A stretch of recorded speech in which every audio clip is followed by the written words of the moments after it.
Bishop Tom Butler, good morning. Good morning. I was delighted to learn that John Vanier has been awarded this year's Templeton Prize for exceptional contributions to affirming life's spiritual dimension. Now aged 86, he's perhaps best known for starting what turned out to be the first L'Arche community in France in 1964, when he welcomed 2 disabled men into a small house he'd bought for that purpose. He'd visited a large institution for those with learning disabilities and was shocked by what he'd seen. He wanted to create a place where inmates weren't only cared for, but loved as individuals.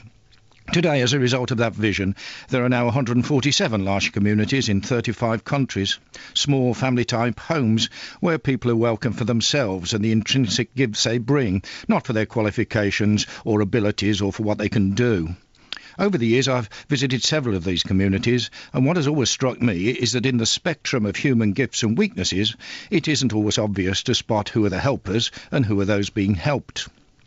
An unfortunate dispute is taking place at present in a similar community at Bottom Village in North Yorkshire, where some 96 people with learning difficulties and their carers live and work alongside one another.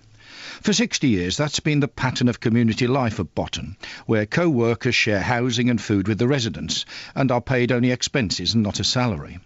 But following discussions with various authorities, the trustees have come to the conclusion that changes must be made.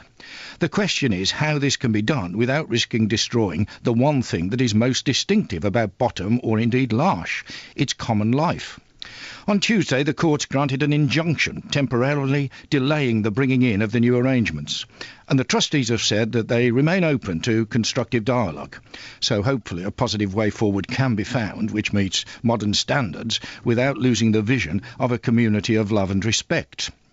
Vanier makes a link between this sort of common life and a visit which Jesus makes to the pool of Bethesda in Jerusalem early in his ministry, according to St. John's Gospel. He writes, Jesus is in Jerusalem. He doesn't go first to places of learning or power, but to the local asylum, where there was a multitude of people with disabilities, lame, blind and paralysed. He goes on, by entering into the asylum, Jesus is revealing the deep desire of God to bridge the gap that separates people, to bring together in unity and harmony people who are different, the foolish, the wise, the powerful and the powerless. Vanier points to his inclusive communities as sometimes healing not bodies but hearts. We need such communities.